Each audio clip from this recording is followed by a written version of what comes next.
Hello guys. So ఇప్పుడైతే నేను chicken 65 చేస్తున్నా. ఎట్లా చేస్తున్నాను చూసేయండి. చలో. ఇక ఫస్ట్ అయితే గరం మసాలా వేసుకున్నా.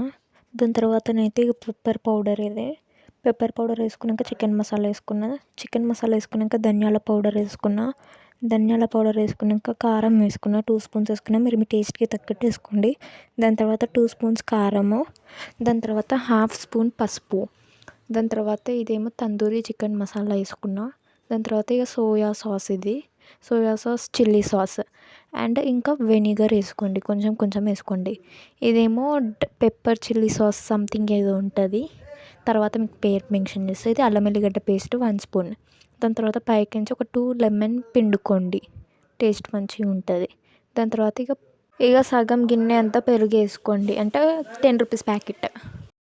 ఇక దాని తర్వాత నేనైతే కార్న్ఫ్లవర్ వేసుకొని బాగా కలుపుకోవాలి.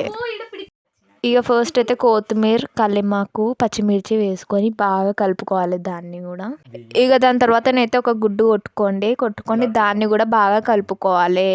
ఇక ఒక కడాయి పెట్టుకొని వేడైనాక ఇక ఒక్కొక్కటి వేసుకోండి పీసెస్. దాన్ని బాగా గోల్డెన్ బ్రౌన్ వచ్చేదాకా మంచిగా ఫ్రై చేసుకోండి. ఇక ఒకసారి అయితే దాన్ని కలుపుకోవాలంటే విడివిడి వేసుకోండి. ఇక దాని తర్వాత నేనైతే ఇక రెడీ అయిపోయింది. దాని పైకించి చాట్ మసాలా చల్లుకోండి. మళ్ళీ పైకించి నిమ్మకాయ పిండుకోవాలి. ఇక నేనైతే తినడం స్టార్ట్ చేసేసిన. చాలా బాగుండే, టేస్ట్ కూడా బాగుంది, సూపర్గా ఉండే, నాకు చాలా నచ్చింది. సేమ్ బయట చేసినట్టే వచ్చింది టేస్ట్, క్రంచీగా బాగుండే. ఇంత ఆయిల్ అంటే ఆయిల్ ఉన్నట్టు లేదు, చాలా టేస్టీగా ఉండే. ఇక మా అక్క నాన్ వెజ్ తినదు, కానీ నేను చేసిన చికెన్ అన్నీ తింటుంది. అంటే అర్థం చేసుకోండి ఎంత మంచిగా ఉంటుందో. మీరు కూడా ట్రై చేయండి. లైక్ చేయండి, షేర్ చేయండి, సబ్స్క్రైబ్ చేసుకోండి. అట్లనే ఏమన్నా మిస్టేక్స్ ఉంటే కామెంట్ చేయండి.